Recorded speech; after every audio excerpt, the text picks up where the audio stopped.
जीडूपालम नाम के गांव में विनीता नाम की एक लड़की रहती थी। वो 7वीं कक्षा में पढ़ रही है। काफी होशियार लड़की है।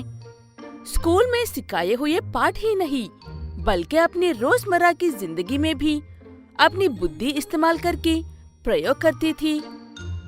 विनीता की माँ घर में ही रहकर अपने परिवार का हालचाल जान लेती थी और उसके पिता एक इस्त्री की पेटी लेकर गांव वालों के कपड़े इस्त्री करते थे और उसी कमाई से अपने घर का गुजारा करते थे। माँ, मैं स्कूल जाकर आती हूँ।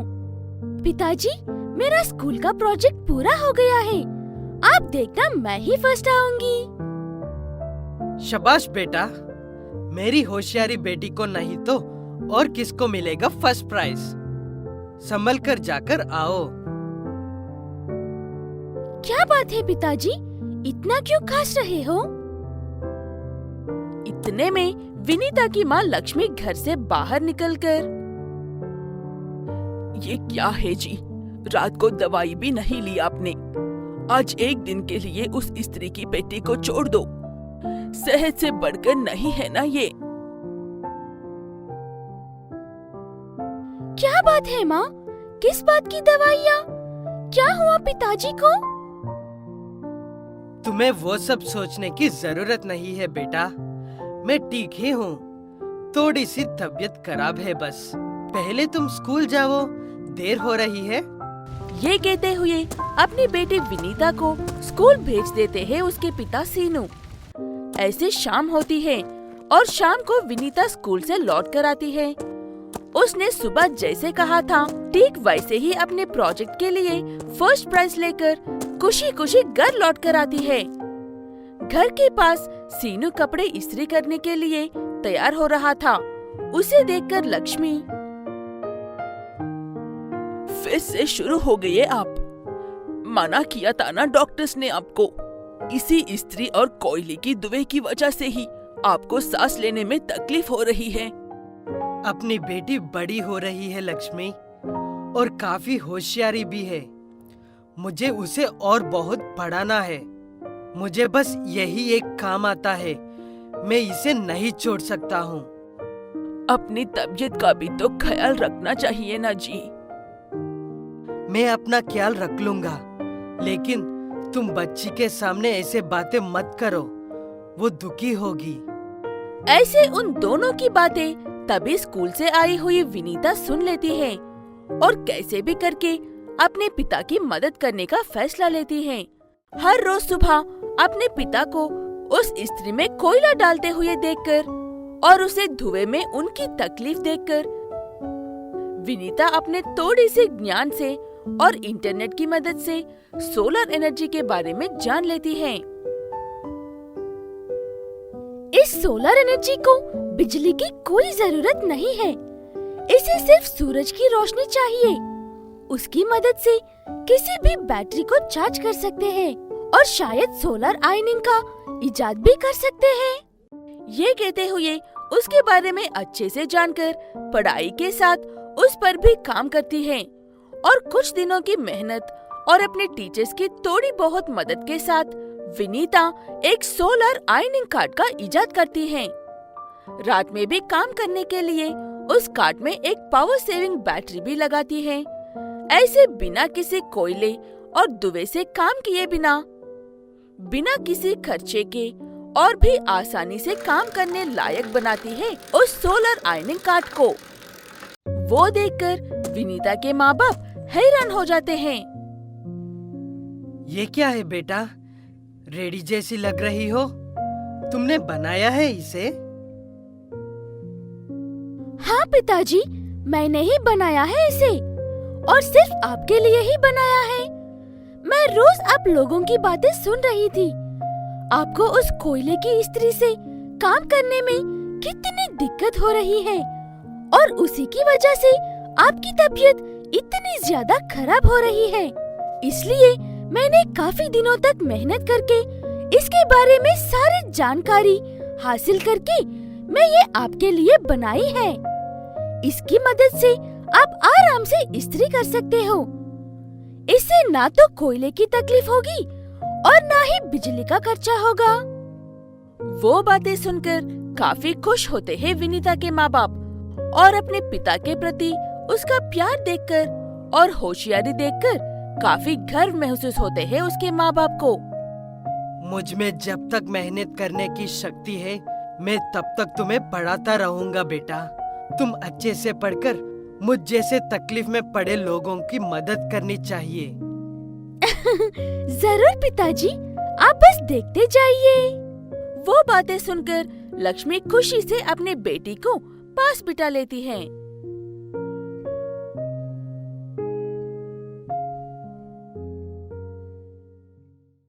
जयपुर गांव आज भी समय से काफी पीछे चल रहा है। वहाँ पर ना तो बिजली है, ना ही दूसरे कोई भी आधुनिक सामान है। वहाँ के लोगों को रोशनी का मतलब सूरज की रोशनी ही है। अंधेरा होने के बाद उस गांव के लोग चिराग लगाकर अपना गुजारा करते थे। मैं दूसरे गांव जा रहा हूँ। तुम्हें और कुछ चाहिए? उतना ही है जी, जो लिखा है वो लेकर आओ। वैसे ही अपनी सीता को पढ़ने के कुछ सामान चाहिए, वो भी लेकर आओ। ठीक है कहकर वहाँ से चला जाता है वो व्यक्ति।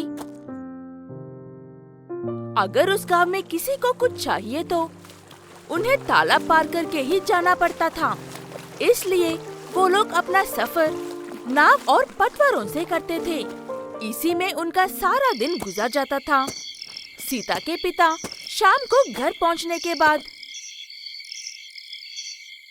माँ आपके साथ ही तो खेत में काम के लिए निकली थी ना पिताजी? आप आ गए हो, लेकिन माँ क्यों नहीं आई? इतनी देर क्यों हो रही है आज? माँ अभी तक नहीं आई है? रुको, मैं जाकर देखकर आता हूँ। ये कहते हुए लांतर पकड़कर अंधेरे में खेत के पास जाते हैं सीता के पिता। वहाँ पर जाकर देखा तो सीता की माँ नीचे बेहोश पड़ी थी। घबराकर पास जाकर देखा तो उसकी माँ का देहांत हो गया था।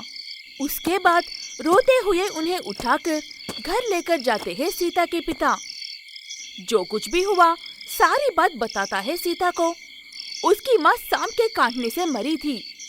सीता वो बात सुनकर काफी दुखी होती है। उसके बाद सीता की माँ का अंतिम कार्यक्रम हो जाता है। ये ऐसे है तो कौशिक नाम का एक व्यक्ति एक बहुत बड़े धनवान का बेटा है।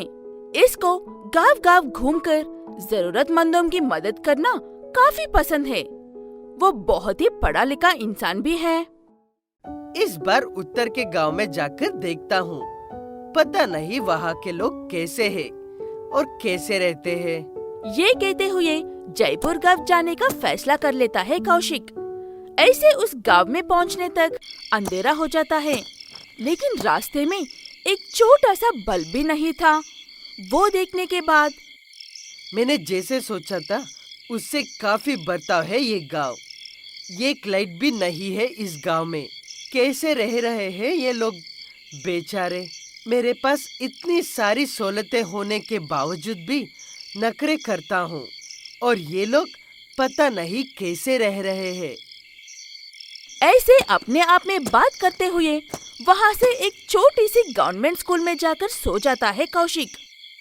अगले दिन सुबह सीता स्कूल को आकर वहाँ पर सोए हुए कौशिक को देखकर जाकर अपने मास्टर से कहती है। उसके बाद मास्टर आकर कौशिक को उठाता है। उसके बाद कौशिक उठकर वो वहाँ पर क्यों आया ये बात बताता है। उसके बाद मास्टर, यहाँ पर तुम्हें कुछ नहीं मिलेगा बेटा। ये काफी पीछे रखा हुआ गांव है, इसीलिए अंधेरा होने पर यहाँ पर एक चिराग भी नजर नहीं आएगा। वो बातें सुनने के बाद कौशिक उनकी मदद करने का पक्का फैसला कर लेता है। उसी गांव में रहकर बच्चों को पढ़ाने के लिए मास्टर से पूछता है।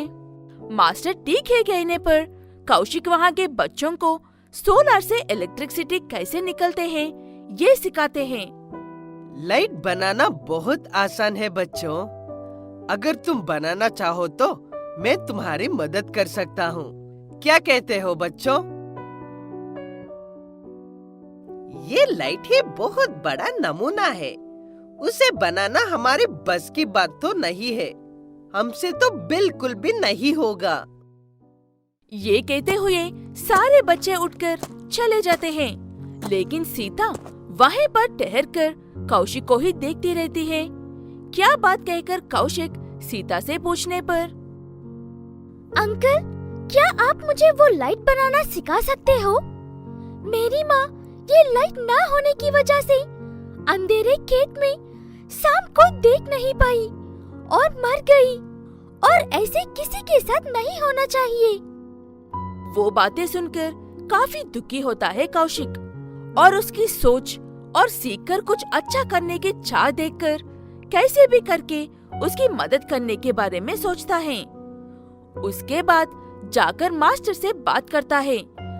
तब मास्टर भी हर काम में सीता की मदद करता है। एक तरफ अपनी पढ़ाई पढ़ते हुए, दूसरी तरफ नई चीजों के बारे में कौशिक और मास्टर से सलाह लेते हुए दिन रात मेहनत करती है सीता। कौशिक भी अपने फोन से थोड़ी और उसके खुद के ज्ञान से सीता को सिखाता है। वो बातें बहुत ही ध्यान से सुनकर अच्छे से समझती थी सीता। ऐसे कुछ दिन बाद उसे ये समझ में आता है कि बिजली कैसे बनती है। मुझे ये बात तो समझ में आ गई है, लेकिन इस गांव तक बिजली लेकर आने के लिए काफी पैसे लगेंगे। बिजली की मदद के बिना हम सिर्फ सूरज की रोशनी से ही लाइट बना सकते हैं ना अंकल? तुमने बिल्कुल सही कहा सीता। मैंने जैसे कहा वैसे ही सोलर सिस्टम की मदद से हम ये कर सकते हैं। ऐसी बात है तो हम इसी पर काम करते हैं अंकल जी। ऐसी हो तो किसी को पैसों की दिक्कत भी नहीं होगी। सूरज की रोशनी कुदरती है, इसलिए हमें किसी बात की दिक्कत नहीं होगी। लोगों को भी इस तरीके में लाइट इस्तेमाल करना आसान होगा। इतने कम समय में ही उसकी बताई हुई हर बात को अच्छे से सीखकर एक नए तरीके के बारे में सोच रही सीता को देखकर हैरान हो जाता है कौशिक। उसके बाद वहाँ पर जिस इक्विपमेंट की भी जरूरत है वो लेकर आता है। ये कहकर अपने गांव से सब मंगवाया है कौशिक। ऐसे सीता कौशिक के साथ बैठकर काफी दिनों की मेहनत के बाद एक सोलर पफ लैंटर्न बनाती है। अंकल जी, अब ये पूरा हो गया है। इसे चलने के लिए किसी भी बिजली की जरूरत नहीं है। इसे बस सूरज की रोशनी में रखने से ये चार्ज हो जाती है और इसे कब तक भी इस्तेमाल कर सकते हैं। इसे बस ऐसे खोलने से ये काम करने लग जाती है। मैंने इसे फाइबर कवर से बनाया है, इसलिए ये पानी में भीगने पर भी खराब नहीं होगी। इसे कभी भी कहीं भी इस्तेमाल कर सकते हैं। ऐसे एक असंभव काम को एक छोटी सी लड़की संभव करके दिखाती है। सीता की वजह से सब लोग अपने घरों के सामने, गलियों और खेतों में लाइट्स लगाकर रोशनी में रह रहे थे।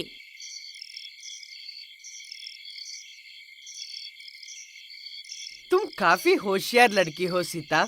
तुमने सिर्फ अपने बारे में सोचने की बजाय सारे गांव के बारे में सोचा। ये तुम्हारी तरक्की का जरिया भी बन सकता है। इसमें से सबको पहुंचा दूंगा। ये कहते हुए वो उन लाइट्स का वीडियो बनाकर शेयर करता है। वो लाइट्स काफी सस्ते और अच्छे होने की वजह से लोग उन्हें खरीदने के लिए सामने आकर खरीदकर उन्हें गरीब लोगों तक पहुंचा रहे थे। ऐसे सीता की बने हुई वो लाइट काफी मशहूर होती है और दुनिया भर में उसका इस्तेमाल होने लगता है। अभी तक बिजली के बारे में नहीं जानने वालों के लिए ये एक सुनहरा रोशनी है। केरोसिन लैंटर्न की वजह से काफी सारा पोल्यूशन भी होता है और आग लगाकर कुछ भी जलने का भी काफी खतरा रहता है, लेकिन इससे ऐसे कोई भी दिक्कत नहीं होती है। इसे कहीं भी कभी भी इस्तेमाल कर सकते हैं।